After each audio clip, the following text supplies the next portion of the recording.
Bien, muy buenas a todas nuestra teleaudiencia. Sean bienvenidos a una entrevista más. Aquí pues convocados para comenzar en esta entrevista relacionada al tema educativo nacional, donde pues abordaremos diferentes temas relacionados directamente a la educación de nuestro país. En este caso tenemos como invitado al licenciado José Antonio Fuentes, que es pues licenciado en la administración educativa con una gran carrera, de una gran trayectoria de más de 30 años. Licenciado, muy bueno, sea bienvenido.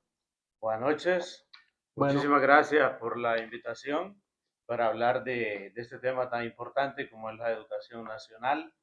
La verdad que un tema muy interesante, el cual me apasiona mucho. Soy eh, uno de las personas que más se interesa por la educación en este país y esperamos de que esta entrevista sea muy productiva, muy interesante y que contribuyamos a mejorar la educación nacional.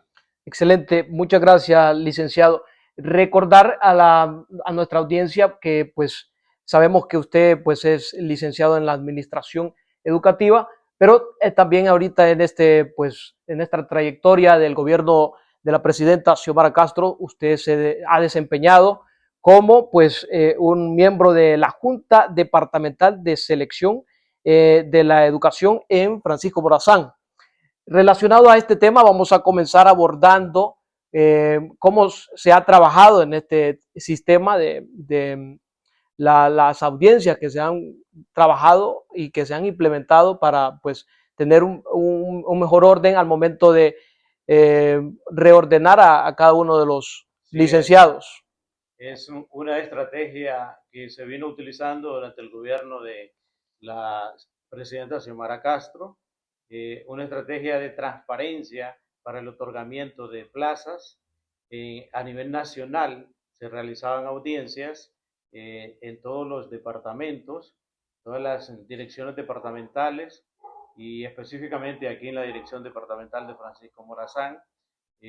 Yo era quien dirigía las audiencias y ese proceso de transparencia eh, lo hicimos sin distingos de colores políticos, sin tomar en cuenta ningún aspecto que fuera en contra del Magisterio Nacional, sino que tomamos en cuenta los méritos de los profesores que aspiraban a alguna plaza en el Sistema Nacional Público, especialmente en el departamento de Francisco Morazán.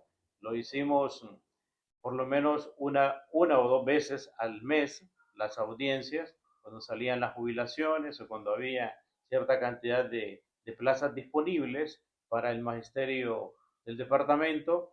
Entonces hacíamos esas audiencias, las cuales eran públicas por parte de la Junta Departamental de Selección de Francisco Morazán. Yo era quien la dirigía y actualmente también estamos siendo parte de la Dirección Departamental de Francisco Morazán. Estoy en la unidad de expedientes y ahí estamos siempre con ese propósito de contribuir a la educación nacional. En ese tema de las audiencias, anteriormente de implementar esto, ¿cómo se trabajaba para otorgarle pues el posicionamiento a los licenciados? A los profesores las plazas se les otorgaba a través de componendas políticas durante el gobierno de Juan Orlando Hernández, durante la dictadura, la narcodictadura. Uh -huh. Se tomaba en cuenta las recomendaciones políticas de diputados, de gente que estaba en el mando del gobierno, y en este gobierno de Xiomara Castro no se tomó en cuenta ninguna recomendación, sino que era a través de esas audiencias públicas donde tomamos en cuenta la antigüedad del docente, las solicitudes de traslado que las hacían por seguridad, por cuestiones de enfermedad y por los méritos profesionales, por la nota que había obtenido en el concurso, por el orden de prelación que tenía el docente en los concursos que se realizaron durante el gobierno de Xiomara Castro. Mencionando los concursos, esto ha sido un tema de debate a nivel nacional, ya que hay personas que están en contra de implementar esos cursos, esas audiencias que se trabajan.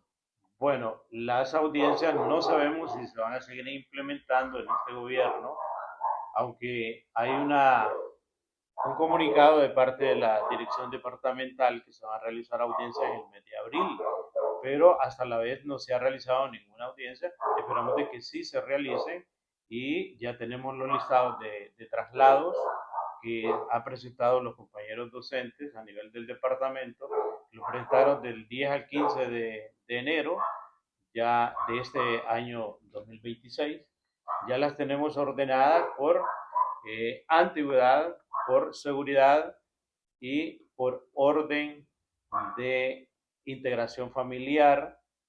Tenemos esas solicitudes de traslado ya ordenadas, ya tenemos los listados, están listos para la audiencia que la primera probablemente sea en el mes de abril. Esperamos de que este gobierno continúe con esos procesos de transparencia porque han sido bien vistos por el Magisterio Nacional, donde ahí no tomamos en cuenta colores políticos para el otorgamiento de las plazas, lo mismo para los traslados, para los movimientos de los docentes. En el tema de las plazas, aproximadamente cuántas pues, plazas se realizaron en los 4 años de la presidenta, ¿tienen el dato? Bueno, aproximadamente se otorgaron como unas 15.000 plazas, nombramientos permanentes que se le dieron a los docentes a nivel del departamento de Francisco Morazán. No digamos a nivel nacional, que anduvieron por unas 25.000 plazas que se otorgaron a los docentes que por lo general estaban exonerados. Ya estaban exonerados. Usted sabe que para exonerarse hay que estar en forma interina en una plaza por lo menos 6 meses consecutivos, y de esa forma adquiere derecho el docente si la estructura queda libre. Si queda libre la estructura, entonces adquiere derecho el docente para que se le otorgue esa plaza. Entonces anda por alrededor de unos 15.000 plazas que se dieron solamente en el departamento de Francisco Morazán. Y antes se mantuvo a los docentes en forma interina durante los 12 años de la dictadura, estuvieron en forma interina. ¿Para qué? Con el propósito de que esos maestros asegurarse de que iban a votar por ellos, por el Partido Nacional, y esa fue una estrategia que ellos utilizaron, y ahora esperamos de que ya no se vuelva con esa estrategia, sino que se den los nombramientos de las estructuras que han quedado libres, sobre todo por jubilaciones. Ya tenemos las jubilaciones del mes de febrero.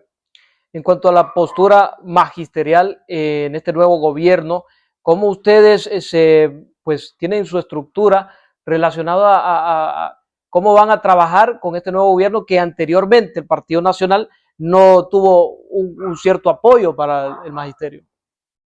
Bueno, esperamos en primer lugar de que se continúen los proyectos y programas que tenía el gobierno anterior, el gobierno de Xiomara Castro, sobre todo el proyecto de la matrícula gratis, que es un presupuesto que se le otorga a los diferentes centros educativos de los 3 niveles, prebásico, básico y medio.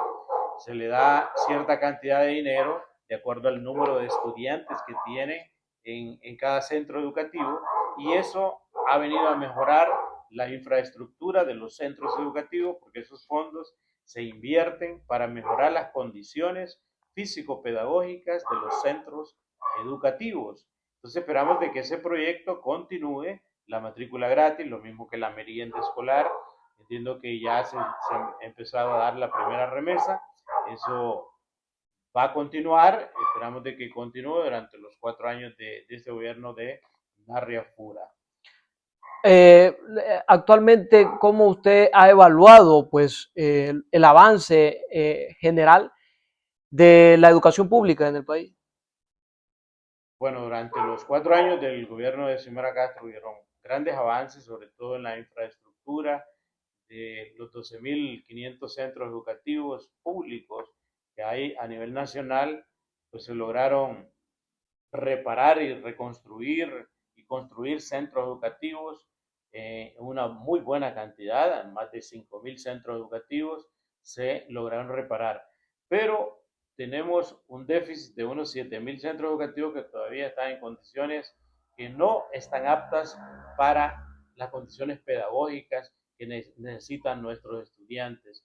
Entonces esperamos que este gobierno pues continúe con la reparación y reconstrucción de los centros educativos para brindarle mejores condiciones pedagógicas a nuestros estudiantes.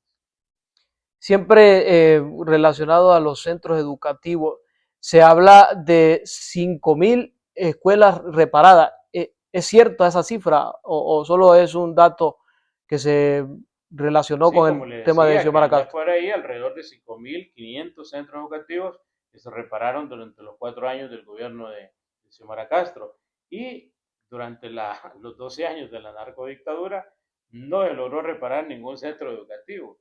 Entonces, hay una deuda del Partido Nacional, que gobernó durante los 12 años y ahora se le dio la oportunidad de que vuelva a gobernar y que continúe con ese proyecto de reparación de los centros educativos.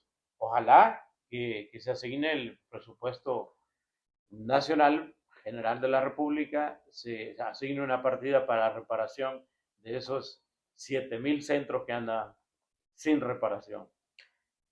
El gobierno de Xiomara Castro prometió pues realizar una reforma a la ley de Imprema, que es tan ansiada por los docentes que anteriormente pues han tenido ese cambio para poder tener una jubilación digna. ¿Cómo usted evalúa o por qué considera que el gobierno no trabajó en ese sentido con el Bueno, la legislativo? verdad es que no se lograron los consensos en el Congreso Nacional. Sabe que para la reforma de una ley, como la ley de Imprema, se necesitaban 65 votos y sabemos que el Congreso Nacional estaba en desventaja el Partido Libre, que no llegaba a los 65 votos, entonces se necesitaba los votos del Partido Nacional y del Partido Liberal para llegar a los 65. Entonces, esa fue una de las trabas que tuvimos en el Congreso Nacional para que se lograra la reforma a la ley de Imprema. Y ya estaban los consensos a nivel del Magisterio Nacional, se había hecho varias, varias audiencias a nivel departamental y ya existían los consensos de la ley de Imprema. Había un grupito ahí que se oponía a esas reformas, pero el problema fue en el Congreso Nacional, que no se logró los 65 votos para lograr esa reforma de la ley de Imprema que tanto necesitamos el Magisterio Nacional. Porque la ley de Juan Orlando Hernández, la que fue aprobada en 2012, esa nos afecta tremendamente para nuestra jubilación. Además, en la reforma a la ley de Imprema se pedía de que nos incluyeran en el seguro social. Al jubilarnos, el jubilado es cuando más necesita del seguro social y nos sacan de ese seguro social y no es justo porque es cuando más necesita el docente ya una vez jubilado. ¿Usted considera que en este nuevo gobierno se hablará en el legislativo sobre esta reforma a la ley de Imprema? Bueno, hasta la vez no hemos escuchado ninguna iniciativa de ningún diputado. Esperamos de que sí se vuelva a presentar la reforma a la ley de Imprema o que se nos aplique la ley de los 80, que es la ley que estamos pidiendo, que se nos aplique a todos los preexistentes, los que entramos antes del 2012. Los que entramos a trabajar antes del 2012, ya hay jurisprudencia en la Corte Suprema de Justicia, hay 3 demandas que fueron ganadas por grupos de docentes, entonces hay jurisprudencia para la aplicación de esa ley de los 80. Pero ahí hay un inconveniente que hay que pagar abogados para demandar, para pedir que se nos aplique esa ley de los 80. Entonces, ese es un inconveniente que tienen muchos docentes o que tenemos muchos docentes porque hay que pagarle a un abogado que le cobra un 10% de la jubilación, le cobra más. Entonces, no debería ser así, sino que eso incluirlo en la reforma y que automáticamente se nos aplique la ley de los 80 o la reforma. En caso de no, pues, tener alguna iniciativa en el legislativo, la cúpula magisterial van a protestar o van a tratar de presionar al gobierno de alguna manera. Bueno, esperamos que no lleguemos a esas alturas, ¿verdad? Porque sabemos que el magisterio siempre ha tenido eso de presionar a los gobiernos para exigir pues el Bueno, bienestar de la es educación. que algunas veces es necesario hacer ese tipo de presiones, ¿verdad? Durante el gobierno de Xiomara Castro no hubo ninguna manifestación de parte del Magisterio Nacional, porque usted sabe que el magisterio es la base de Libre, entonces, además, teníamos dirigentes magisteriales en el Ministerio de Educación que mantuvieron a la base tranquila, calmada, que no protestó, pero ya, como usted sabe, no se logró la reforma, entonces ahora vamos a tener que presionar para que se logre esa reforma a la ley de IPREMA y para que se continúe con los proyectos que inició Xiomara Castro en el gobierno anterior. Las prioridades que debería tener este nuevo gobierno en tanto la educación. Bueno, una que continúe con los proyectos, la matrícula gratis, que se continúe dando. Sabe que eso fue implementado en el gobierno de Manuel Zelaya Rosales por el 2009 y después cuando tomaron la batuta después del golpe de Estado en el gobierno de Micheletti, quitaron lo que era la matrícula gratis, lo mismo en el gobierno de la narcodictadura, del Pepe Lobo, de Juan Orlando Hernández. Durante todo ese tiempo no se dio la matrícula gratis. Esperamos de que este gobierno sí retome ese proyecto porque es un proyecto muy interesante, muy bueno para nuestros estudiantes porque se mejoran las condiciones físico-pedagógicas de los centros educativos, que se continúe con la merienda escolar, con el otorgamiento de libros de texto y cuadernos de trabajo para los centros educativos, para nuestros estudiantes de los tres niveles, básico, básico y medio.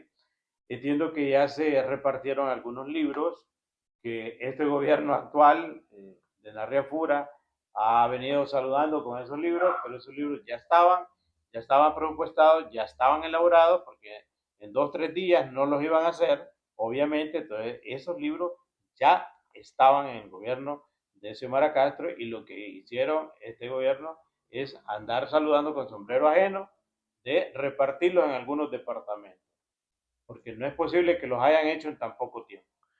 Y en cuanto a la currícula escolar, ¿cómo se trabajará? ¿Cree usted que necesita un cambio para actualizar pues, o tener avances en la educación?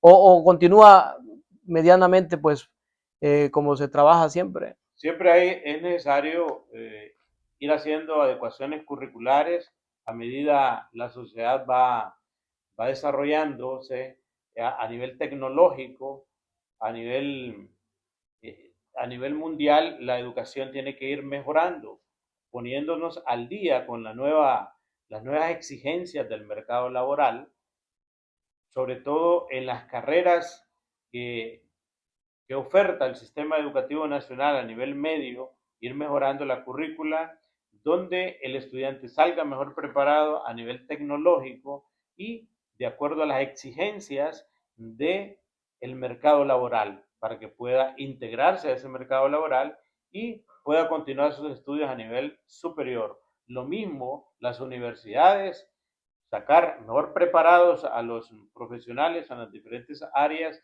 y ir implementando carreras a nivel medio y a nivel universitario que se acomode a las verdaderas exigencias del sistema del desarrollo de nuestro país. En cuanto a, pues, que se ha hablado pues, en el legislativo de implementar la lectura de la Biblia en los centros educativos, ¿cómo evalúa esta postura del gobierno relacionado a esto?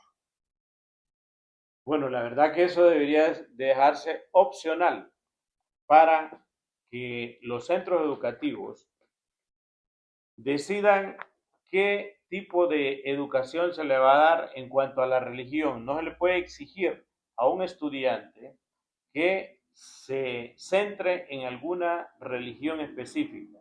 ¿Por qué? Porque ya desde sus hogares ellos ya tienen sus creencias.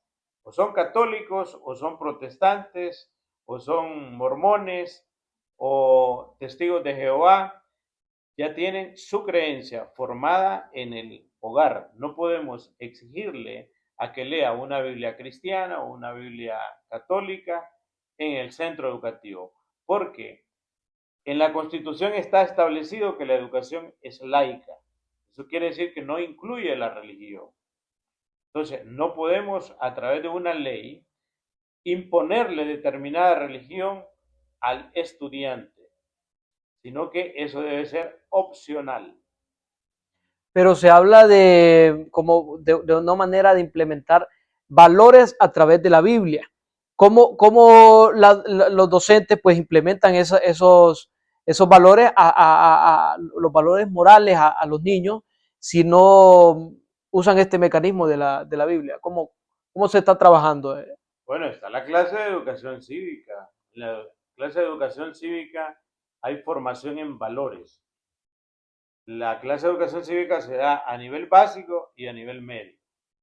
No es cierto que se ha quitado la clase de educación cívica. Esa es parte de la currícula. Los profesores de sociales dan esa clase de educación cívica y ahí va la formación en valores. Están implementados también los lunes cívicos donde se le habla de un valor a nivel semanal. Ese valor se tiene que implementar durante esa semana, se le está hablando de ese valor para que sea intrínseco en el pensamiento del estudiante y que lo ponga en práctica, no solo que sepa qué significa el valor de la honradez, de la honestidad, de la empatía, etcétera, sino que lo ponga en práctica. Ese es el objetivo fundamental. También hay datos preocupantes a nivel educativo de que los niños desertan de sus escuelas para trabajar de la corta edad. ¿Cómo el gobierno podría trabajar para presionar a los padres o de alguna manera que todos los niños tengan el acceso a la educación? Bueno, es que eso obedece también a cuestiones económicas. Si hay tanta pobreza en nuestro país, que el 60% de nuestra población es pobre, entonces el padre de familia se ve obligado a mandar a trabajar al niño a temprana edad. En las zonas urbanas lo manda a vender, a que le ayude en el mercado, etcétera, etcétera. Y en la zona rural lo manda a trabajar en los quehaceres agrícolas, o a cuidar el ganado, o a cortar café, o a trabajar en la milpa, a chapear, a arreglar cerco, etcétera, etcétera. Entonces es parte de la pobreza de nuestro país, porque el niño también hay que enseñarle responsabilidades, estamos de acuerdo, ¿verdad? Pero no cargarlo con ir a trabajar todo el día, porque entonces se desatiende de los asuntos escolares y el rendimiento va a ser bajo del estudiante. Entonces debe haber un balance ahí, donde el niño cuando termina sus tareas, de hacer sus tareas, de ir a la escuela, entonces asignarle responsabilidades, porque también hay que irle formando ese espíritu de trabajo al niño.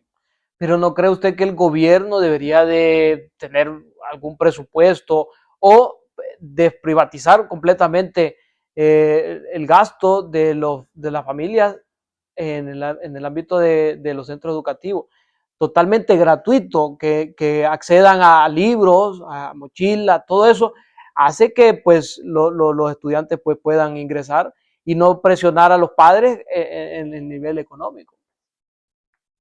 Es que la Constitución establece que la educación es obligatoria y es gratuita, pero sabemos las condiciones económicas de nuestro país, que no hay un presupuesto tan grande como para satisfacer todas las necesidades del estudiante en los centros educativos.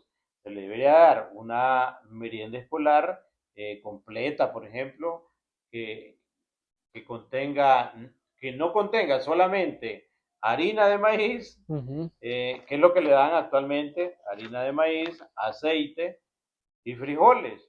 Sí. No solo eso, con solo eso no se le puede hacer una merienda completa.